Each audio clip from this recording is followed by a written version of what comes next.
한방톡톡, 평소에 궁금했던 한방 상식에 대한 궁금증 풀어보는 시간입니다.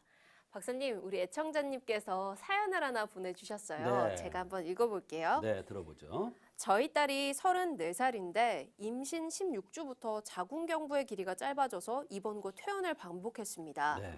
33주부터는 아예 입원해서 36주에 수술로 출산을 했는데요. 네. 의사 말로는 자궁경부 길이가 짧아지기 시작한 16주부턴 뱃속의 아이도 잘 크지 않았다고 합니다. 네. 이제 둘째 아이를 가지겠다고 계획 중이던데 이번엔 또 딸이 얼마나 고생할지 아이는 건강하게 태어날 수 있을지 요즘 매일이 걱정입니다. 네. 박사님 이럴 땐 어떻게 해야 할까요? 라고 네. 보내주셨습니다. 자, 자궁경부의 길이가 짧아져서 입원과 퇴원을 반복했다. 이거는 무슨 얘기냐면 치료가 잘 안 된 거죠. 말하자면 근본 치료가 되지 않은 겁니다. 왜 자궁경부의 길이가 이렇게 자꾸 짧아지느냐. 좀 편안하게 누워 있으면 좀 괜찮은 듯 했다가 다시 그러고 다시 그러는 것은 아이가 편치가 않은 겁니다. 우리가 자궁경부의 경부라는 것이 어디냐면 바로 자궁경부라는 것은 자궁의 아래쪽 입구로 질과 연관된 부위를 얘기합니다. 이 부위가 임신 중에 자꾸 짧아진다는 것은 여러 가지 의미가 있는데요.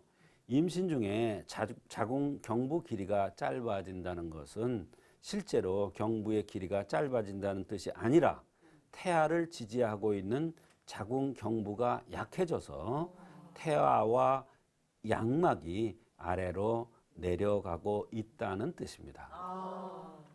그래서 자궁경부의 여유 길이가 짧다는 것을 의미합니다. 이는 그대로 방치했을 때는 심한 경우 조산 등의 위험이 결과를 초래할 수 있기 때문에 사실 정기 검진 시에 주의 깊게 관찰해야 되는 증상 중에 하나입니다. 그래서 이렇게 자궁경부 길이가 짧아졌을 때 한의학에서는 어떻게 치료해야 하느냐 하면 안태, 말하자면 태아를 편안하게 해주는 이러한 치료를 하면은 아기가 정상적으로 제 위치를 잡습니다. 그러면 자궁경부의 길이도 정상화가 됩니다. 말하자면 아기와 엄마의 자궁이 정상적으로 운행되도록 해주는 한약이 있습니다. 말하자면 임신 중에 쓸 수 있는 약이 따로 있습니다. 실제로 나이가 든 사람들은 이런 경우를 겪는 경우가 많습니다. 더군다나 여성 중에서 가슴이 작고 엉덩이가 작은 여성들이 이런 경우가 많습니다.